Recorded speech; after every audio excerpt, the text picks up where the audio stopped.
Hello, we are back. So it is Monday.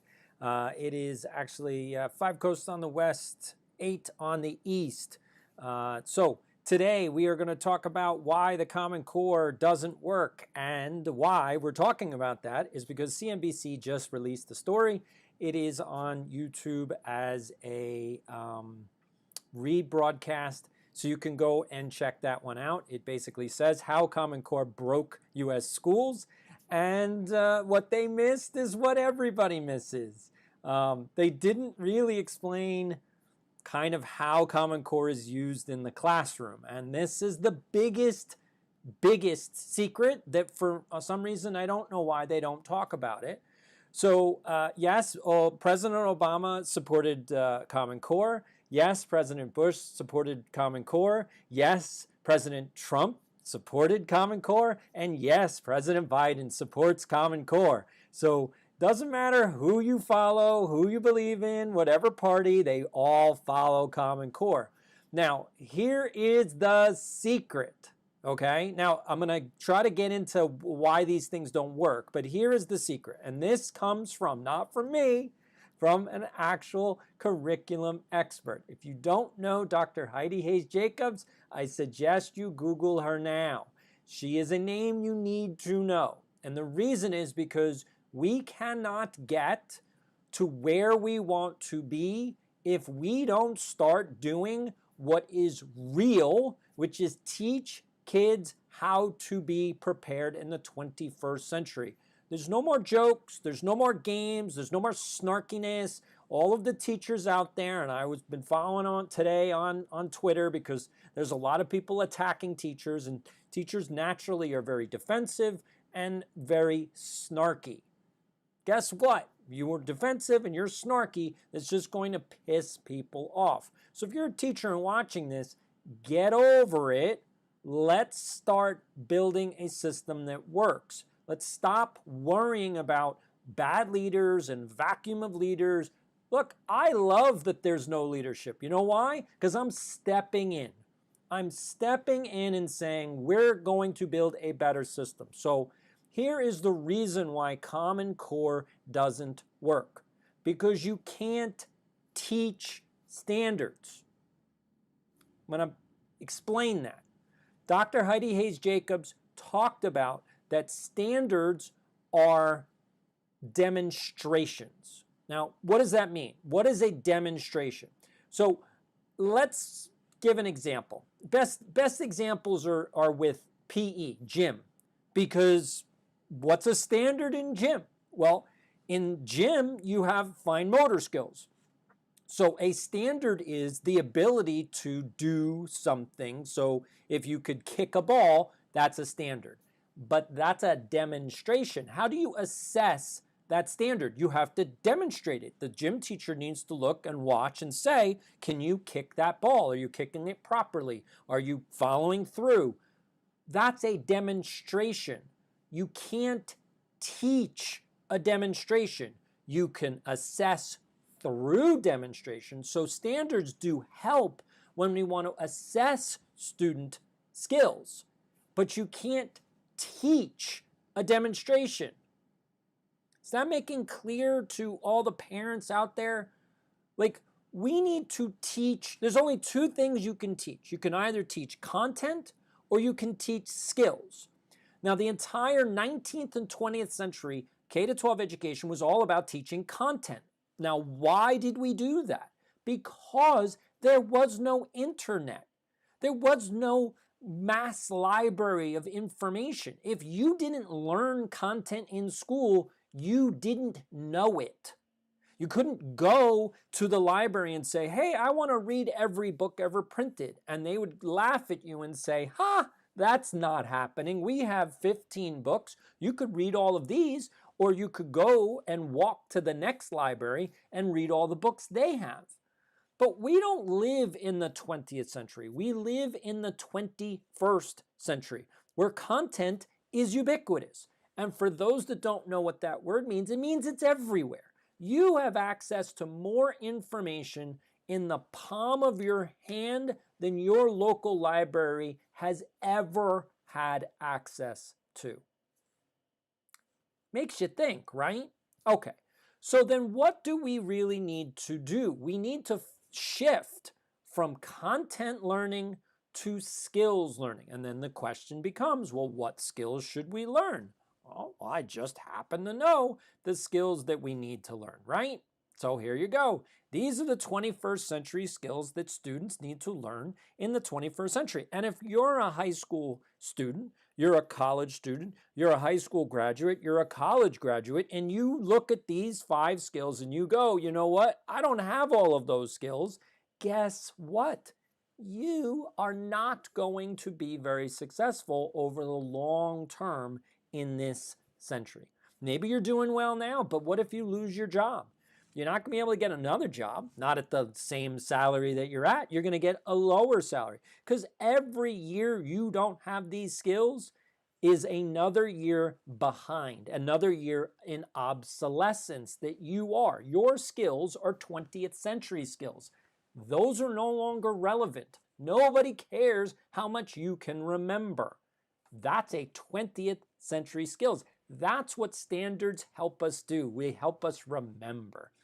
Fortunately, you don't need to remember anything. Your smartphone gives you the memory of 14,000 people. You don't need to know anything. You need to be able to look it up. So a more critical skill, if we look at it, is problem solving. Because if you have a problem, you need to know, 1, how to look it up, 2, how to decipher what's real information from non-real information. You know, that's the problem of fake news. Like, well, how do you know if it's fake or not? It's a real problem when places like CNN, MSNBC, CBS, NBC, ABC, and Fox News are reporting the same story, but it's all not factual. It's opinion. That's a problem for all of us as a society. It's not necessarily fake, it's just not factual. It's just not real. What someone does is not interesting, and what all the news channels have become is basically gossip column. That's it. What do you watch on television? All the news is just gossip. What they're covering Congress. They have an infrastructure bill. Do they actually cover the bill, or do they cover the drama around the bill? Well, that's great. I mean, that really helps your life. The drama of U.S. senators and U.S. Congress members, that's important to the American people. In all honesty, none of us care about the welfare of our elected officials, nor should we. We elected them to represent us. That's their job. And if they don't do their job, we have the right to recall them and to pull them back and say, you're done. You failed. We don't want you anymore. We want someone else. And we shouldn't really buy into this personality issue. The personality of the person we elected is actually irrelevant. What we really need are people that we can elect, that we can trust, that are going to do what we want. We don't want people with a personality. We actually want people who are just going to keep their head down and do exactly what we sent them to Washington to do. The more free thought and free thinking they have, the worse off we are. So we should hire the dumbest people we can find, so we give them a memo and say, this is what we're electing you for, this is what we want you to do, and if you don't do it, we're going to fire you within 2 years if you're a Congress member and 4 years if you're a senator. That's it. You got 2 years to get it done, or you got 4 years to get it done. Otherwise, we're bringing you back. That's the way American politics should run, but it doesn't. And that's the problem with our schools, is we have to go back to leadership, team building, problem solving, sales, and communication. And I know teachers get a little gristled when they see number 4. They're like, I have to teach sales? Why? But capitalism.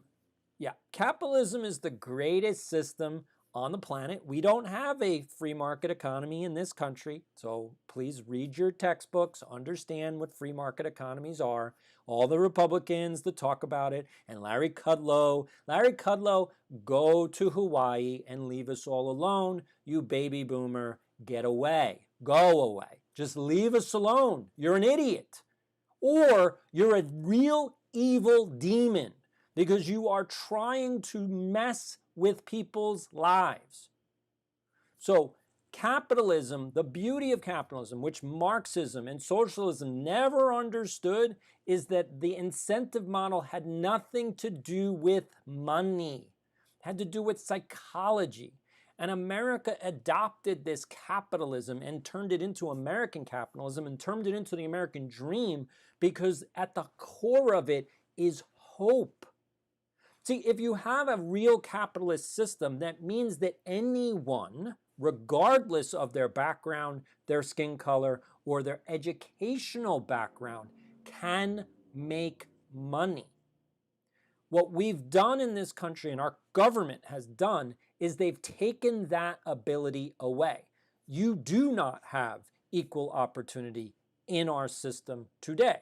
Absolutely not, including our K-12 system, which completely destroys teachers and students and leaves parents out there on their own. That's it.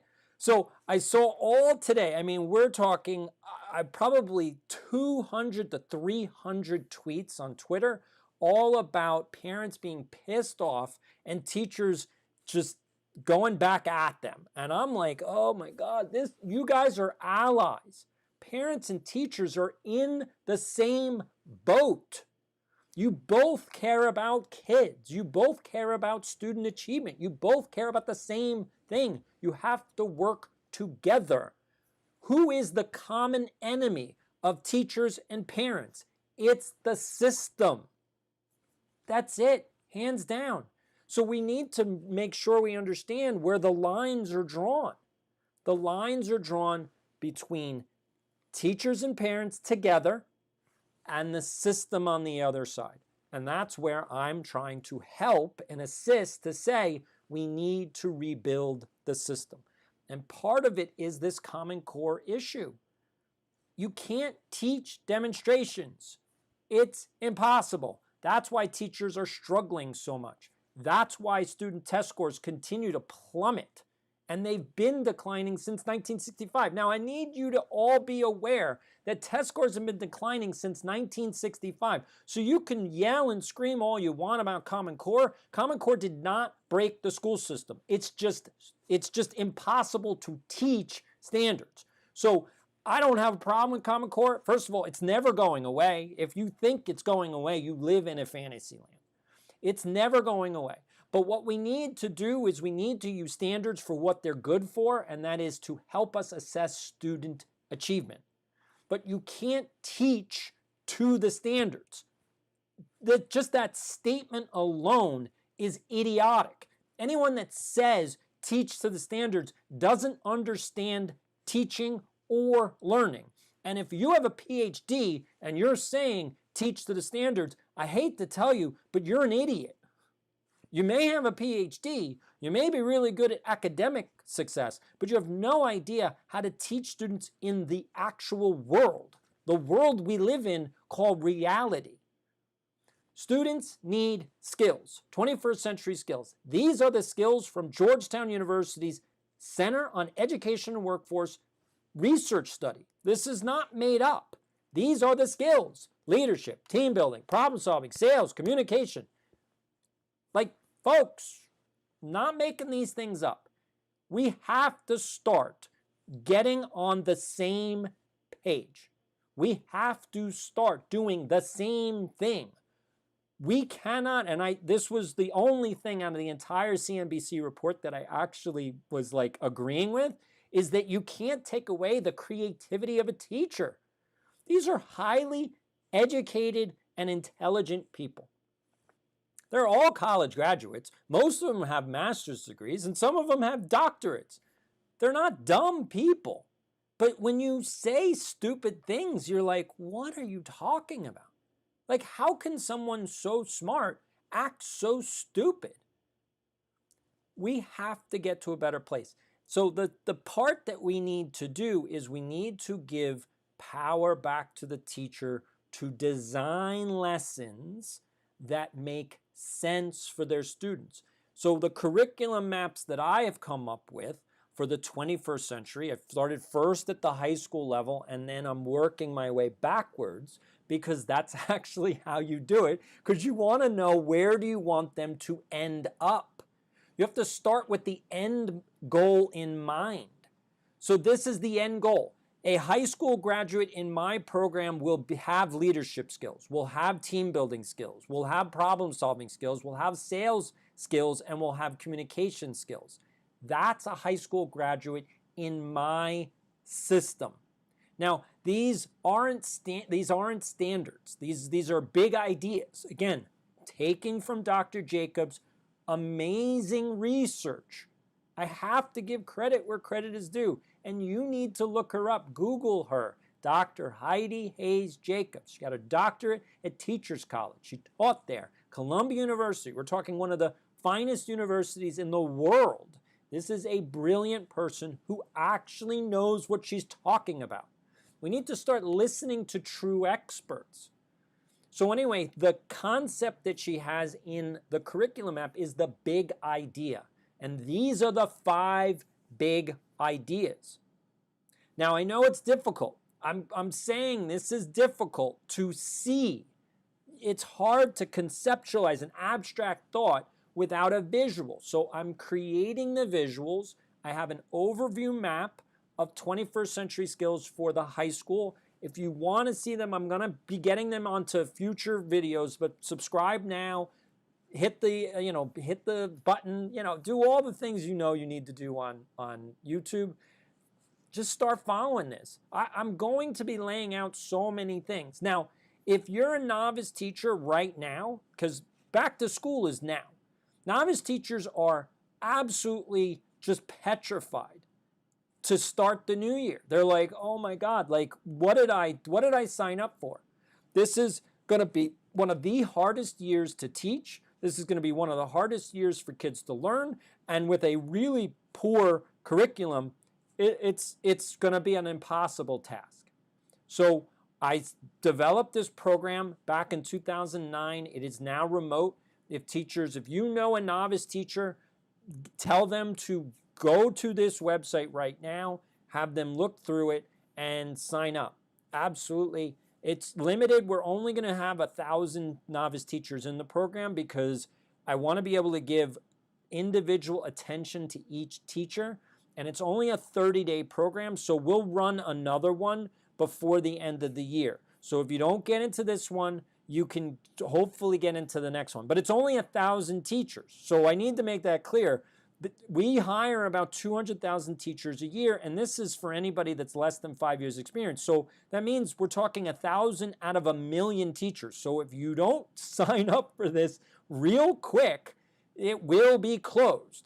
And again, like I said, we may be doing a second one before the end of the year, but that one will close real quick too. So you have to go to this website, you have to tell people what it is, and then just tell them you need to sign up for it. Now, what we do is we take a teacher in 30 days from where they are to high performance teaching.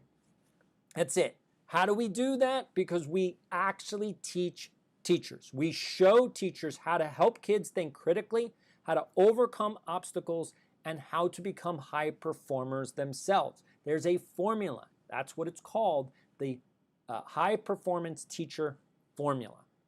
I developed this back in 2009. I've been using it since then, and so far about 5,000 teachers have been the recipients of it in the state of New Jersey in public and charter schools. And principals called me to say, back in the early days before they even jumped on board, they called me to say, wait a minute, hey, this is a really amazing program. The teachers that are coming from you, they can teach circles around everyone else. What are you doing? What's the secret sauce? So this is it. It's the high performance teacher formula. That is the secret sauce. If you're a novice teacher, you will get this at a really specific individual attention level. You will be shown exactly what you need to do in class. You will learn more about your lesson plans. You will learn more about how to manage a classroom. You will learn more about how to actually get kids to understand what it is you're trying to teach. All of these things fit together.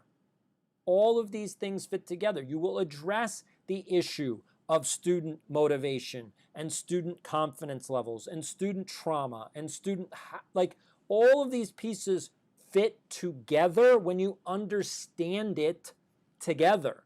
The problem we have is that there's information all over the place, and teachers on their own are expected to find the research, then bring in the best practices, and then try to make connections by themselves with no help from anybody. And that's just not the way learning works. That's not the way a teacher designs their class. A teacher doesn't just write a lesson plan and say, okay, kids, so here's what you're going to learn.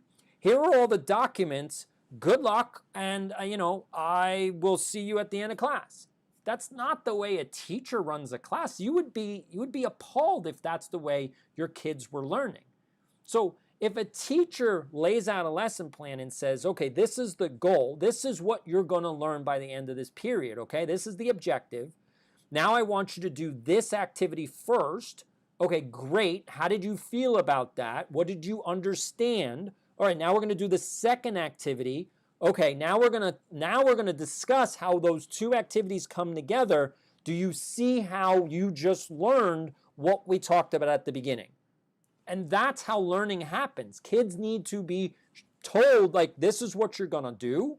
Then they need to have the activities so they get the underlying benefit of it. And then the teacher has to help them bring it together and make connections so that they understand, like, and that's where the aha moment comes from. Now, some kids get the aha moment on their own, but teachers need to lead kids there to say, oh, so that's what we've been doing the whole period. Yes. And teachers love that moment. Kids love that moment. I mean, imagine the moment of epiphany when you sit in class and you're like, oh, I get it. I get it now. I mean, it's a moment of clarity. It's a moment of where you realize that you just learned something you didn't know before. It's a magical moment. Common Core doesn't give you any of those moments. That's why Common Core doesn't work. There's no epiphany, there's no aha moment in a Common Core standard. It's an assessment tool. That's it. Only teachers can use standards, not students, not parents, not administrators. Administrators can't do anything with standards. When I was a principal and a superintendent, I would look at the standards and I'd go, okay, and then I would ask the teacher, I'd be like, well, how does this align to what you're trying to teach? So tell me what you're trying to teach, and then show me how the standards align, and then how you're going to assess the kids. And for some of the teachers, before they went through the high performance program, they couldn't answer that question. They could not answer that question. But after they went through this program, again, I adapted it to novice teachers. So this is a program specifically designed for novice teachers. There's way more questions. Novice teachers have way more questions, probably 1 million questions. So you have to answer all those questions. Novice teachers are cautious to try any new things because of the fact that you're just trying to get your feet under you. You just want to get through one day. You're like, oh my God, I can't do anything more. But here's the problem. If you don't know what you're doing, you're never going to feel like you're standing on solid ground.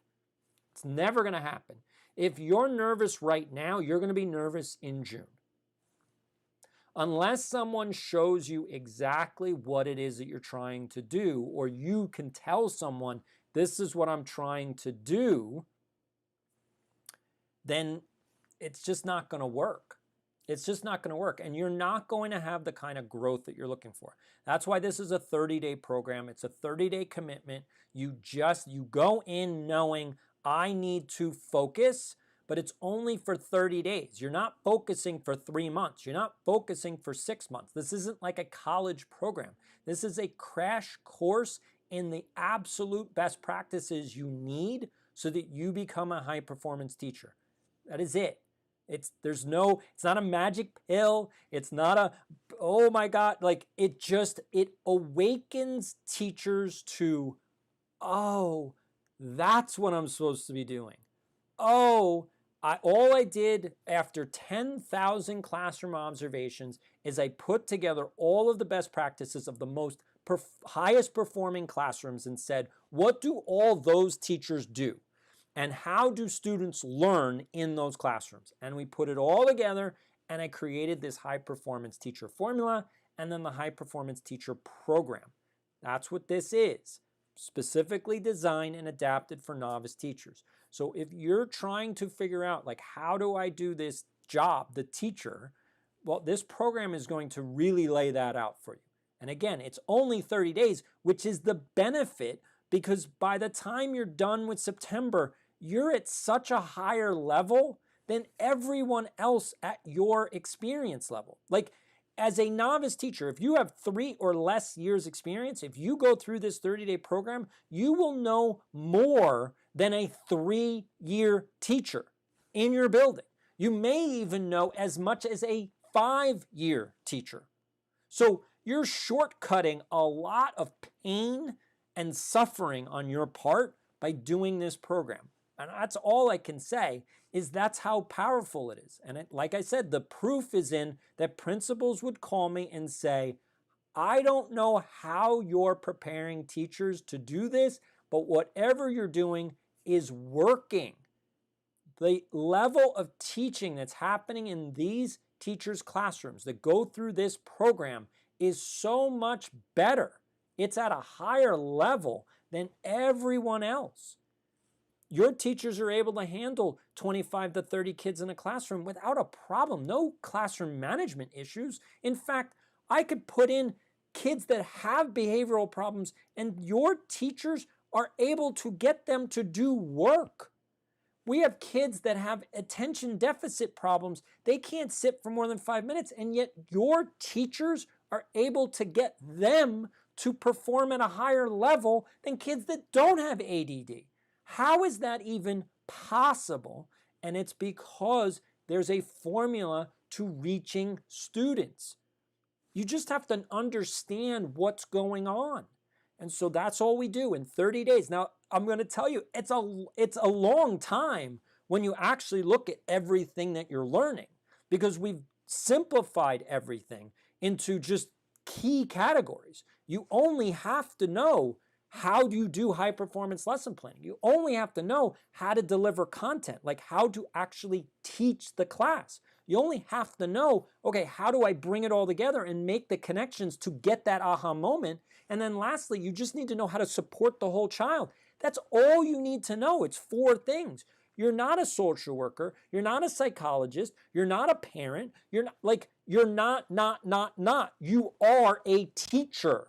That's all the job is supposed to be. And the better you are at being a teacher, the less you need to social work, the less you need to do parenting, the less you need to do counseling, the less you need to do mentoring, the less. I wrote an article on Medium. Again, the link is in the description below for my Medium account. I wrote an article on Medium about the 45-hour teacher week. Now, if you do everything you're supposed to do, you can actually get away with just working 40 hours. Now, tell me, teachers, which one of you are working 40 hours a week? So are you listening? Are you perking up? Does that kind of like, wait a minute, do you mean like if I learn these things, I can do my job in a reasonable amount of time? Yes, because you know what's going on. Once you understand the full dynamic of the classroom, once you understand like, oh, this is what I'm supposed to do. See, let me back that up. Oh, that's what I'm supposed to do. The aha moment, the epiphany of, oh, that's what teaching is. Once you reach that, it becomes so much clearer as to what you focus on. You're probably spending time on things you don't need to spend time on. If you're spending 10 hours a week on your lesson plans, it's too long. It's just too long. Now, it depends on your own schedule. Maybe you like to do your lesson planning each and every day. Maybe you like to do it once a week. But regardless, you should probably be looking at your lesson plans at most 5 hours for the week. For the week. And that's even with tweaks each day. Because it only takes a certain amount of time to plan. Now, if you're doing all your research in the summertime, which is my suggestion, that's what you should be doing. All your research in the summertime, like this is what I want to teach. Now, a first-year teacher can't do that because they don't have a basis. They don't have a baseline. So the first year is the toughest because you're building lesson plans as you're going. And you don't have no idea if they're going to work or not. So you're just starring and making big X's on the ones that didn't work and make a check on the ones that did. And you want to keep the ones that did. And then like, okay, so in the summer, you got to go through and you got to say, okay, let's look at each week. Let's map it out. And you got to put it all down on your floor. I mean, I don't know how many times I've had papers strewn all over my floor because I'm trying to look at, okay, here's September, here's October, November, December, like where am I going to be in February? Like you have to do this sometimes. And for teachers with lesson plans, you got to, especially novice teachers, you got to print them out and you got to just lay them out and then make sure that there's a through line like, okay, I started here and where do I end up? And remember, the end is the goal. Don't forget the end. You can't start somewhere and hope you get to the end. No, you got to start at the end, say, this is what I want kids to learn, and then back into it and say, okay, what do they need to know here? What do they need to know here? So like you got to do it. So what do they need to know by May? What do they need to know by April? And by March, February, January, December, November, October, September, and that's how you plan out your first months of lesson plans because you went all the way back. And so when you're teaching that in September, all right, I'm on track because I know this fits to my end goal. See, when you look at it that way, hopefully you're getting this. When you look at it that way, you have a whole higher level of confidence in what you're teaching in the classroom because then like, all right, you know what? These are the key concepts. These are the key essential questions they need to know because by the end, if they don't understand this, it's not going to make sense. So if kids don't get the periphery stuff, it's okay. You're like, all right, it doesn't matter. That was the fun, that was the fluff of the lesson. Maybe that was the hook. Maybe that was, the relevancy, like, all right, we're going to bring in this, we're going to bring in that. They just need that core principle. So if they get the core principle, however they get there, you're good. You can move on. And kids that don't get it, okay, now that's where you have to create a second group and say, okay, I need to make sure that they understand this and then push the first group ahead. Say, okay, you guys keep going. Great, you're moving forward. Now you got to get that second group back up to where you are in class. And that's it. I mean, that's it. I mean, obviously you're going to learn more specifics in the program. So here's the website. I appreciate it. Again, Common Core doesn't work because you can't teach the standards. They are demonstrations. You cannot teach demonstrations. So hopefully that all makes sense. If you don't know me, I'm just going to give a short introduction just so you understand who I am, where I came from. So my name is D. Scott Schwartz. I have a 20-year career inside the K-12 system. I'm considered an education expert or an insider. I started my career as a teaching assistant, worked all the way up the education ladder to superintendent. One of the things that I needed to do because my students, the demographics of my students was very challenging. And they were challenging in the sense that my students were coming from low socioeconomic backgrounds. They were marginalized. They were definitely students of color. And they were also classified disabled. So my students had failed in the public and charter schools, both public and charter. There's no difference between the two. I know there's a lot of people that'll just be like up in arms. There's a huge difference. There's no difference. There's no difference. Literally, there's no difference. So if you're a charter school lover, great. There's nothing wrong. If you're a public school lover, that's great. There's nothing wrong. They both are the same. So the problems that are in the public school are also problems in the charter school. You need to be aware of that. If you think you're getting a better quality in charter schools over public schools, you're not. You're getting the same quality. So if you think that one is better than another, it's not. It's just personal preference wherever you want to be. So that's really what it comes down to. Understand that if unless they're teaching a 21st century curriculum, which I guarantee they're not, I guarantee they're not. So that's it. So I had to develop a program that made more sense. So one, I had to make sure that my staff could teach it, which is why I developed the high performance teacher formula as well as the high performance teacher program. And then the second is the curriculum. What are we going to teach? And so that's where these 21st century skills come from, is that this is what you have to teach. Now notice, I'm not saying you should teach English, math, science, social studies. No, you have to teach these skills. These are the skills you have to teach. Now you teach them in those courses. Now, for me, I like to integrate courses together. So let's look at leadership. So in a leadership model, I would pair the English and social studies classes together. So if you were to study leadership, let's say it was, again, social studies, you're talking about U.S. history, right? So if you're studying leadership, you're studying George Washington and the American Revolution, right? In U.S. History 1. Well, in English, you should be reading some of the documents. That's how you bring these two together. You don't need to waste time. So in English, you're reading the documents. That helps in the English world, reading these documents. And maybe even reading, a short story that's written at the time, in the 1700s. You're reading about the time frame. And so then in history and social studies and in US 1, you're taking all of that knowledge that you have and then applying it into a social science kind of way to say, well, how was Washington an actual leader? How did he lead the revolution? What were the problems that happened during the revolution? One of the things that most people don't know, and I'm an American historian, so I'm not a researched American historian, but that's my background. That's what I studied at Brandeis University, American Studies. And so one of the things that most people don't know is that we were going to lose the war. Like, Washington's big idea was retreat.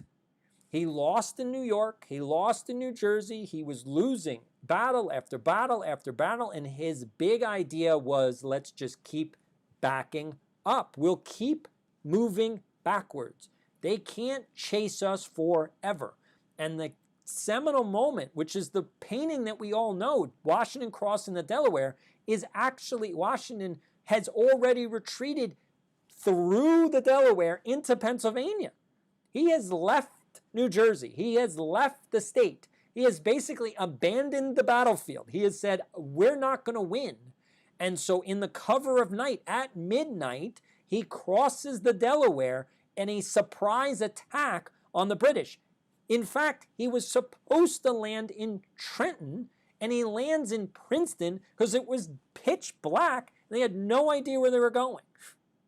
So by luck, they end up in Princeton, surprise the Hessian officers that are there, and win that battle, capture Princeton, and then march down to Trenton and win there because there was no lines of communication, so they couldn't warn Trenton that the Americans were coming.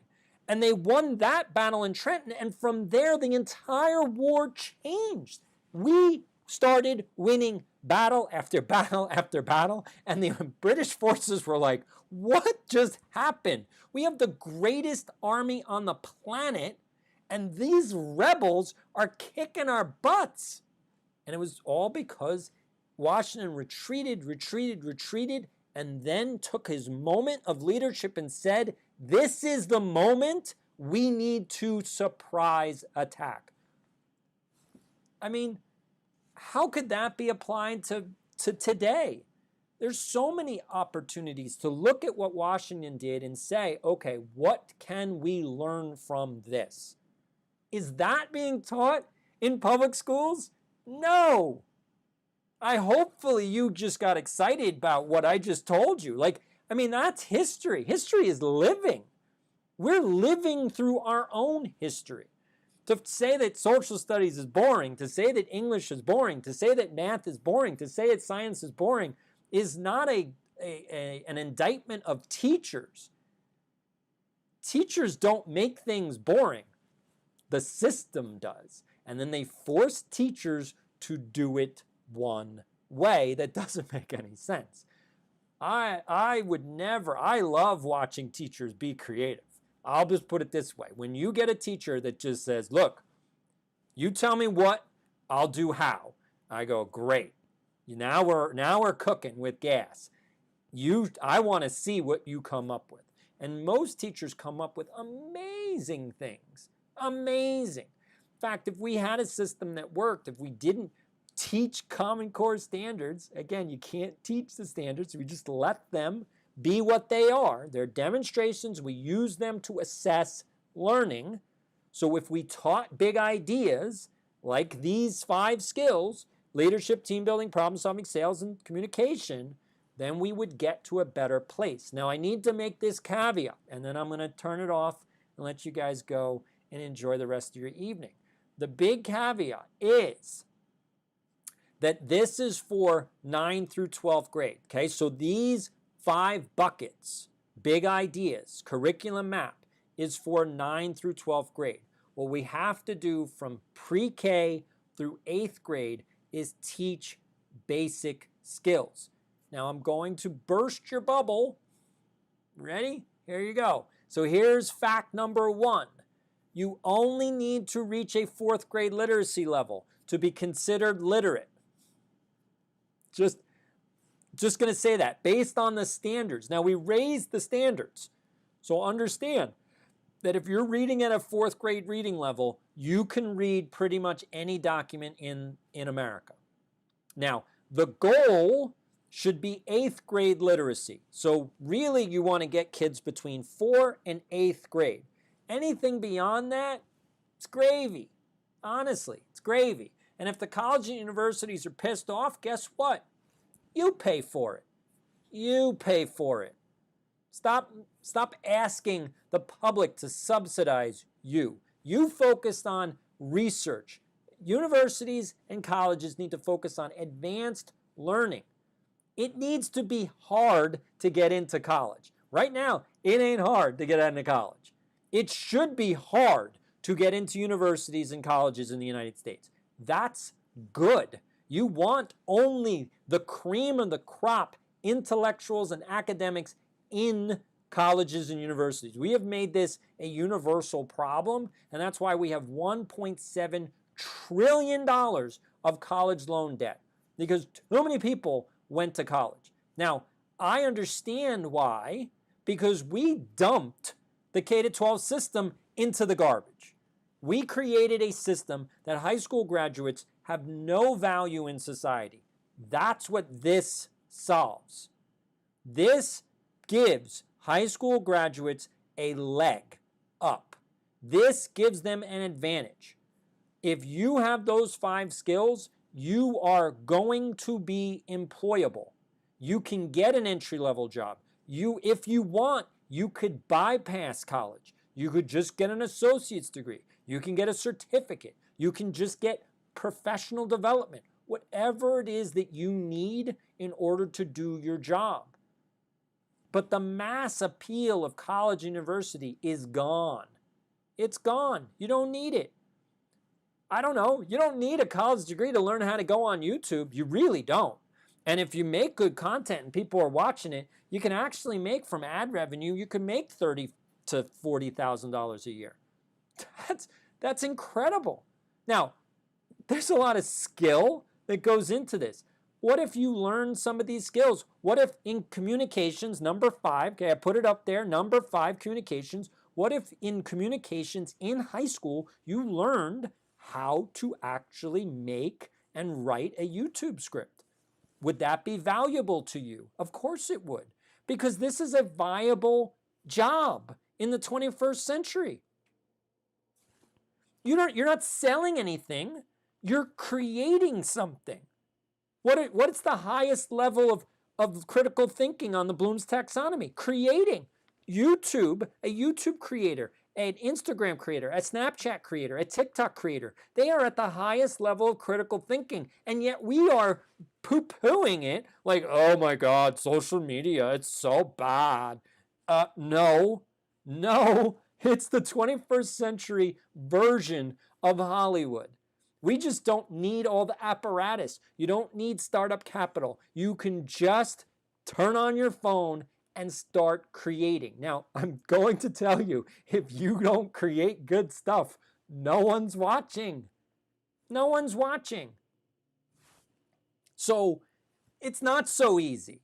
Like, it seems easy. Everybody on TikTok is getting blown up. No, not really.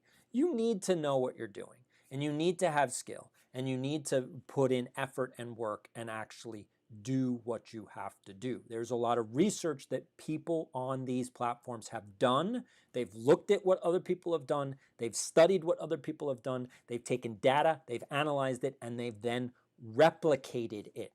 I don't know if that is tested in school, but guess what? That's a demonstration of standards.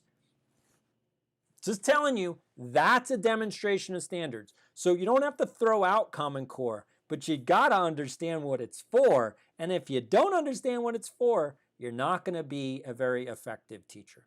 So again, hopefully people will sign up. Again, this is a very limited program for novice teachers. If you know any novice teachers, just tell them to go here, leafacademy.org/TD program. I want to thank you, all of you, so very, very much. This is the show. So we'll be on live tomorrow. My podcast, I am doing the podcast as now the Problem Solver Podcast. So pretty much just send me your problems. If I pick it, give me your social media handles and I will announce them on the show so people can find and follow you as well.